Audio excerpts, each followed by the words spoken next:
क्या है कि मुमताज़ बानो बेगम बन गई है, वो ममता बनर्जी से मुमताज़ बानो बेगम बन गई है। परंतु मुमताज़ बानो बेगम को ये पता ही नहीं है, और उसे ऐसा लगता भी है, मुमताज़ बानो बेगम को ऐसा लगता है कि भारत का संविधान और कानून कुछ नहीं है तेरे सामने, जीरो है।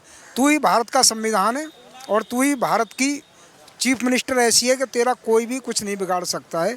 और उसे लगता है क्योंकि हमारे कोर्ट ने भी कुछ ऐसे काम किए हैं कि पक्षपातपूर्ण ही कहूँगा मैं, यदि कोई भी सेकुलर, जो अपने को सेकुलर कहता है इस देश के अंदर, अगर उसके साथ ऐसी कोई घटना हो जाती तो देश का न्याय सुप्रीम कोर्ट खड़ा हो जाता उसके सम्मान के लिए। और तुरंत ही कपिल सिब्बल जैसे लोग जिन्होंने इस देश की सुप्रीम कोर्ट को हैक कर रखा है, और एक तरह से मैं कहूँगा सुप्रीम कोर्ट के दलाल हैं ये कई वकील हैं जिन्होंने सुप्रीम कोर्ट में वकालत करना काम नहीं है, वो केवल जजों को ये देखते हैं कि कौन सा जज से तुम्हारा लेन देन है और कौन सा तुम्हारी बात को मान जाएगा।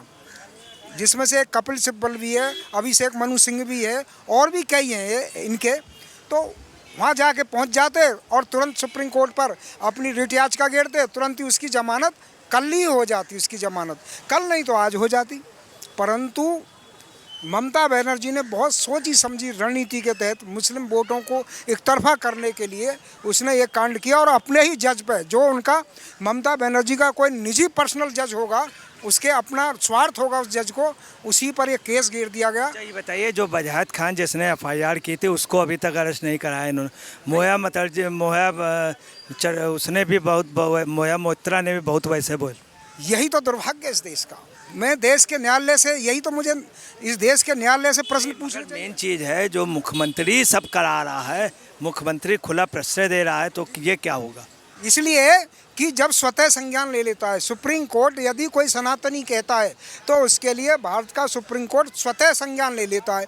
अगर कोई हिंदू से ऐसी कोई बात निकल जाती है जो कि उनमें लिखी हुई है, के लिए कोई भी एक्शन नहीं हुआ, और नुपुर शर्मा के लिए देखो ऐसा एक्शन कर दिया।